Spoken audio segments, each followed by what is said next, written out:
Salut à vous toutes et à vous tous dans une nouvelle vidéo à travers laquelle on va voir la commande Polyline. Donc, c'est une commande qui a sa place dans le logiciel AutoCAD. C'est une commande très puissante, aussi puissante que la commande ligne et ça présente plus d'avantages que la commande ligne. Donc, pour trouver cette commande, on va sur le ruban de commande, sur le groupe de commande Draw ou dessiner, et on a son icône ici. Donc, vous allez voir que le résultat graphique, ça ne diffère pas de la commande ligne, sauf que les options sont vraiment différentes et très très agréables à travailler avec. Donc, je clique sur une polyline avec le bouton gauche. Je viens sur mon repère orthonormé, je vais choisir un point de départ, un point d'arrivée, un point de départ, un point d'arrivée, et ainsi de suite. Donc, je prends maintenant une ligne qu'on a vu au préalable. Je clique un point de départ, un deuxième point, un troisième, un quatrième, un cinquième. Tel qu'il a été dit auparavant, le résultat graphique est typiquement le même. Sauf que pour constater qu'il y a une différence, voilà ce qu'il faut faire. On clique, on sélectionne le multisegment que j'ai fait avec ligne, je sélectionne, je clique sur un bout et je vais sur Polyline et je clique sur un bout. Donc là, on voit la différence que la Polyline, c'est un multisegment qui est lié à joint. Tous les joints sont liés. Mais par contre, pour la commande ligne, c'est des multisegments séparés. Donc, chaque élément est dissocié du groupe. Maintenant, une autre chose, dès que je clique sur la commande ligne, on voit que la propriété qui s'affiche, c'est général, la 3D visualisation, la géométrie. Donc, voici son menu. Je fais Escape, je clique sur la polyline. Vous voyez qu'au niveau de la géométrie, il y a des choses qui changent. Regardez, vertex et les largeurs, surface, longueur. Donc, je fais Escape, je vais sur ligne. Vous voyez ici qu'il n'y a pas de surface, il n'y a pas de vertex, il n'y a pas de largeur.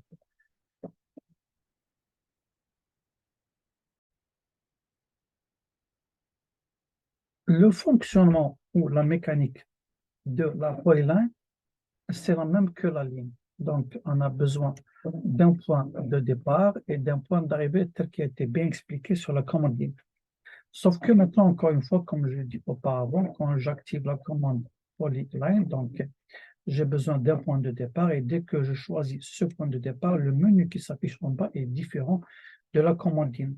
Au niveau de la commande ligne, c'était juste de spécifier le point suivant. Mais là, il me dit arc, half wide, la longueur, wide, euh, un, deux, ainsi de suite. Donc, on va voir une par une ce que ça veut dire. Donc, si on enclenche, on n'active aucune option ici, j'ai des lignes droites que je peux dessiner avec un simple clic ou en introduisant des coordonnées telles qu'elles étaient expliquées dans la commande ligne.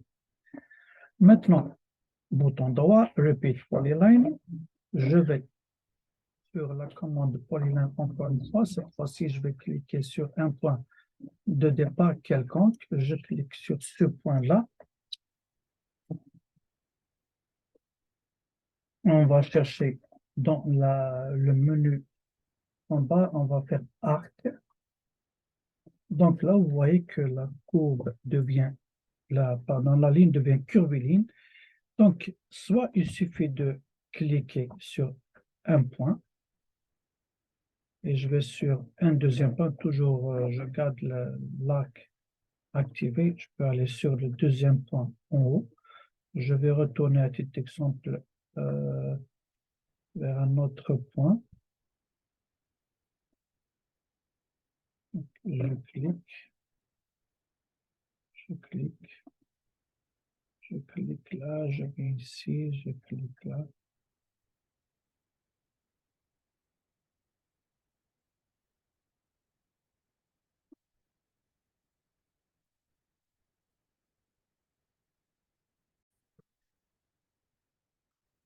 Non, tout en sachant qu'on peut refaire la commande polyline toujours en cliquant sur un premier point, on va sur arc toujours, on peut modifier le rayon. Donc, vous avez un menu qui s'affiche en bas. Je vais cliquer sur rayon. Je vais lui donner une valeur de 0,5. Je valide. Donc, quand je viens, je clique sur ce point-là. Je vais en bas. Je clique. Je peux retourner maintenant vers le haut. Là, j'ai toujours plusieurs segments. Et dès que je relance ma commande Polyline, vous voyez que c'est des lignes. Donc, pour relancer les arcs, il faut retourner à cliquer dessus. On clique une fois.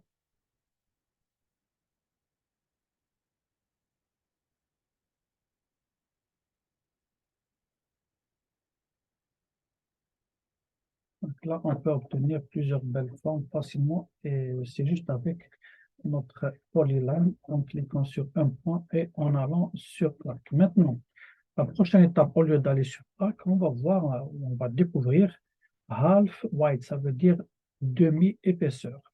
Donc, je clique dessus. Là, ce qui va m'afficher, c'est quelle est votre première valeur. Donc, moi, je vais lui dire à titre d'exemple 1 avec mon pavé numérique. Et je vais sur, bon, ça c'est pour le premier. Dès que je fais entrer, il me dit c'est quoi le deuxième. Je vais faire 2 par exemple. Je valide. Regardez quand je me mets en orthogonal, quelle que soit la ligne ou l'extrémité que je vais faire, bon, je peux choisir une longueur de 6. Là, vous voyez que là, je valide avec entrée. Donc, j'ai commencé la demi-largeur ici, elle a été de 1 et à la fin, c'était de 2. Donc, si je peux me faire un petit repère juste de là à là, je vais relancer ma commande Polyline. Je commence ici au milieu. Je vais lui dire half wide. Maintenant, le départ, ça va être 1, 1. Je valide et l'extrémité va être un 0,5. Je valide, donc je viens ici. Je valide. Donc, le 1, ça c'est la moitié. Le 0,5 ici, c'est la moitié. Donc, ça nous donne ici comme départ, là j'ai 1,5, là j'ai 2. Donc, 1 de la moitié ici jusqu'à 1 et un autre 1, et ici c'est 1. Ce qui nous fait donc 1 et 0,5 à la fin. Donc, ça c'est l'un des avantages de la polyline, c'est qu'on peut lui donner une épaisseur. On va toujours sur la polyline, je clique sur n'importe quel point.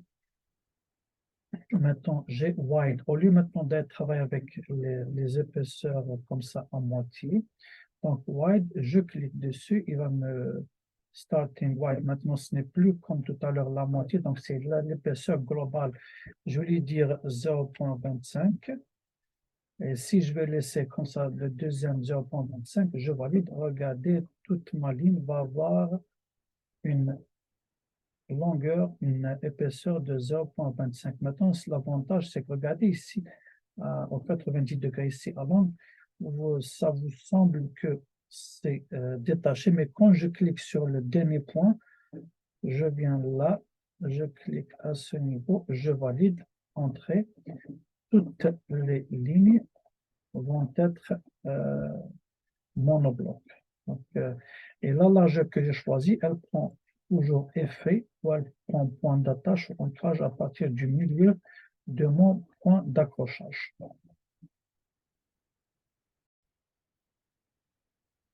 Intéressons-nous maintenant au menu contextuel de cette commande Polyline. Donc, je prends un titre d'exemple, n'importe quel segment de la Polyline qu'on a dessiné. Je prends un titre d'exemple, le dernier là, celui qui est en forme de U. Donc là, current vertex, il y a un seul vertex. Le vertex, c'est ici dans le cas de x, y. Vous voyez ici, c'est les coordonnées de départ de ma polyline. 6, 1, 6, 1. Donc, je peux prendre celui-là, je vais le faire glisser jusqu'à ici. J'ai un vertex maintenant de 1, 1. Pourquoi? Parce que je suis sur 1. Donc, c'est ça ce qu'on appelle le vertex. Je prends une autre polyline, je vais faire une droite de là jusqu'à ici. Au numéro 1, vous allez voir que le vertex, quand je le sélectionne ici, c'est le 5, 1. Donc, 5, 1, c'est la coordonnée de départ. Bon, juste en bas de cette affaire de vertex, on va voir Start, Segment Wide et le End. Donc là, on a vu au début que sur cet exemple-là, qu'on dessinait et on faisait la prédéfinition des largeurs. Là, on a terminé de dessiner, on va sur le menu contextuel de propriété, on va donner des épaisseurs. Je m'explique, je viens ici sur le départ, je vais faire 0,5. Je valide. Regardez que ma polyline maintenant, elle a une épaisseur de 0,5. Si je vais ici, ça c'est le start, ça c'est le end. Je vais faire sur le end 1, je valide. Donc ici j'ai 1, pardon, 0,5, ici j'ai 1. Je peux maintenant retourner au début, au lieu de 0,5, je vais faire 0, je valide. Donc je peux jouer comme je veux. Maintenant le global wide, je peux venir ici dans le global, je vais uniformiser toute mon épaisseur, je vais donner 0,25, je valide et j'ai donné une largeur uniforme à ma polyline. Maintenant, faites attention à une chose, oui, commence par ça. Si je viens ici sur une multisegmentation, si je vais lui dire, par exemple, on va dire la largeur globale, c'est 0,25, ça c'est correct, je vais faire ici 1. Je valide. Regardez, c'est juste le premier morceau de la polynomiale qui va être changé. Si je vais mettre, par exemple, ici, je vais mettre 2. Donc, ça ne va pas dépasser ce morceau. Donc, il faut faire attention à ça. Pour les épaisseurs, maintenant, tout ce que je vais faire à partir de maintenant comme polyline, quand je clique, vous allez remarquer, non, c'est bien. Donc, faites attention juste à une chose. Quand on change les épaisseurs, ça va rester pour tous les autres polylines que vous avez dessinés. Si vous avez ce problème, allez sur Polyline, spécifiez un premier point, allez sur, que ce soit half ou allez sur wide. Ici, faites 0, entrée 0 et vous allez rétablir vos paramètres par défaut de l'épaisseur. Donc, ça, c'est le numéro 1. On va juste voir comment faire les transformations entre de la ligne à polyline et de la polyline à la ligne. Ça, c'est aussi un détail très, très, très important. Donc, on va effacer tout ça ici. On va faire maintenant une polyline. On va cliquer maintenant à l'extérieur de notre repère. Je vais faire 1, 2, 3, 4, 5, 6, comme ça. Donc, dès que je clique, c'est une polyline. Je viens ici sur propriété. Je constate que c'est polyline avec ses plusieurs segments. Maintenant, il suffit juste d'aller l'exploser sur cette commande ici. On clique exploser et là, je sélectionne. Vous allez remarquer que je l'ai converti en ligne. Donc, tous les éléments sont dissociés. Je supprime. Avec la commande ligne, je vais refaire le même schéma pour le même dessin. Et pour transformer cette multisegmentation de lignes en polyline, on va sur notre clavier taper P Edit. Donc, ce n'est pas la peine de taper toute la commande. Vous avez la commande qui s'affiche ici en premier lieu. Dès que je clique dessus, là, il me demande de sélectionner polyline. Donc, ici, l'astuce, c'est ça, c'est que là, ce n'est pas une polyline. Moi, quand je clique sur un seul élément, il constate, c'est-à-dire l'AutoCAD dans son système, il découvre que ça, ce n'est pas une polyline. Donc là, il vous pose la question, est-ce que vous voulez convertir l'élément sélectionné en polyline? Oui ou non? On va dire oui, donc c'est yes. Je valide. OK, donc Là, il y a un menu qui s'affiche. Du moment qu'il n'y a pas qu'un seul, il vous affiche tout un menu de polyline. Là, vous allez profiter pour faire Join. Je clique sur Join. Je viens, je sélectionne tous ces éléments-là. Je valide avec le bouton droit. Encore une fois, Escape avec mon clavier. Et dès que je clique, regardez, ça s'est transformé en polyline avec le menu qui va avec. Et je peux leur donner tout ce qu'il faut, les longueurs, la largeur. Je peux faire une largeur de 2 comme ça. Donc, on a réglé cette affaire. Maintenant, quand je sélectionne, regardez bien ce que j'ai sur le menu. J'ai l'area longueur. Donc, la longueur totale, c'est 19,269. Une fois que je vais étirer un peu cette affaire-là, donc ça change, c'est 22. Maintenant, pour le area, c'est quand on a une forme bouclée. Donc là, j'ai cliqué, j'ai glissé. Là, il m'a fait la surface. Regardez comment c'était avant. Donc, dès que je clique dessus, il me fait une surface, mais qui n'est pas fermée. Donc, il ne faut pas trop se fier à ça. Donc là, je tiens à faire quelque chose, ou à vous prévenir de quelque chose, c'est que la polyline, il faut qu'elle soit fermée pour avoir une surface. Donc, faites attention à ce détail-là. Maintenant, quand je sélectionne ARIA 11.768, donc ça, c'est une vraie surface. Le menu qui s'affiche de la polyline, donc je peux faire maintenant, puisque c'est de la polyline, je peux faire P-Edit, ou je peux, pour faire vite, vous montrer une astuce, je double-clique sur ma polyline. Donc, j'ai la première qui est close. Dès que je clique dessus, regardez, il me ferme la polyline. Donc, rappelez-vous, au début, c'était close. Maintenant, ça devient open. Parce qu'il a fermé. Si je fais open, il va réouvrir comme avant.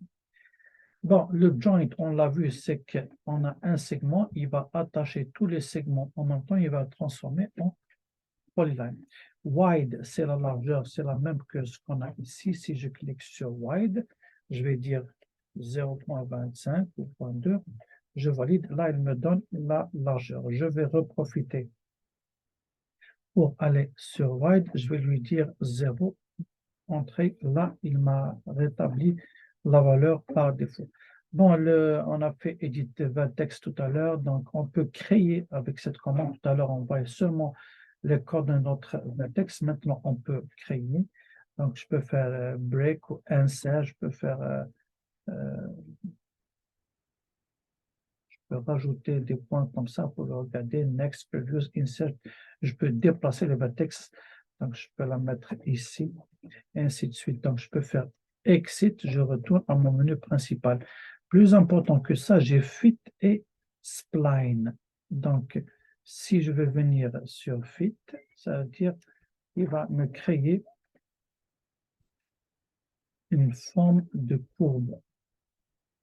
Donc, si je vais faire spline, il va me créer une forme de courbe, mais différente. Dans quelques instants, je vais vous expliquer c'est quoi la différence. Donc, maintenant, si je fais des curves, il va rétablir, il va enlever les courbes. Maintenant, pour fit et spline, je vais vous faire un exemple qui va vous expliquer c'est quoi cette commande-là. J'ai préparé 3 formes ou 3 segments ici de polyline. J'ai différencié les couleurs exprès pour les garder sous forme de témoins. Je m'explique. Je vais garder la première telle qu'elle, je ne vais pas toucher. Je vais sur la deuxième ici, je double-clique. Alors, j'ai fit. Donc, je fais ça. OK, escape. Je viens sur la dernière ici, je fais un double clic et j'ai spline. Donc, je fais escape. Regardez la différence ici. Si je prends celui-là, je vais le déplacer sur le point de départ. D'accord. Regardez que il prend cette droite, il va lui créer une courbe. Cette courbe, elle va changer ou elle va dériver. Donc, c'est comme une asymptote mathématique. Eh bien là, il change de direction chaque fois qu'il y a un pic ici. Donc, lui, il va couvrir les pics. D'accord? Par contre, l'autre, Je vais ici, je sélectionne, je vais le mettre ici au début. Donc lui, il monte dès qu'il sent qu'il y a un pic. Avant qu'il n'arrive au pic, il commence à faire un virage. Oups, ici, il y a un deuxième pic, je fais un virage. Et ainsi de suite jusqu'à la fin. Donc le contraire de l'autre. L'autre, c'est comme s'il va tendre vers le pic. OK, donc c'est ça la différence entre les trois. Est-ce qu'on a une dernière chose à voir sur les polylines? Un dernier point très important, donc je vais redétacher ces affaires-là, je vais les remettre à la place. Comme ça, je vais mettre ici par exemple. Maintenant, ce que je veux faire, donc ça, si je veux faire imagine que ça, c'est l'axe d'une route. Donc là, je veux créer une route comme ça avec une certaine largeur. Donc je viens, je copie. Donc de cet axe-là, je viens faire comme ça et je viens faire comme ça. Ok, regardez le résultat. Je vais faire copier de la même chose. Si je vais faire déplacer, copier et copier. D'accord, ça c'est avec copie. Maintenant,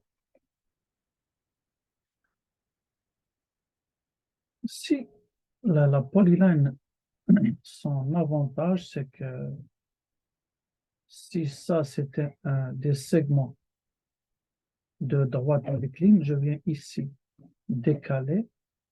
Regardez bien, maintenant je décale comme ça. Et je décale comme ça. Regardez le résultat, il est professionnel. Il nous donne la même largeur. Donc la même chose ici, si je décale, je viens là, et je viens jusqu'à ici, ça me donne quelque chose de plus correct. Regardez, il y a une différence. Donc lui, il va élargir le rayon par rapport au décalage. Maintenant, si j'ai aussi cette multisegmentation, si c'était polyline, donc il suffit de cliquer une fois pour tout décaler, mais là, quand c'est des lignes, je clique, regardez, c'est un seul élément qui va se décaler et ça va nous compliquer les choses quand on a beaucoup de segments et une très grande longueur. Donc, c'est pour ça qu'il est plus judicieux de travailler avec la polyline. Tout en souhaitant que cette vidéo a été bénéfique pour vous, je vous souhaite euh, que vous allez faire un bon usage, que ça a été bien explicite pour vous. On se voit dans une autre vidéo. Merci à vous.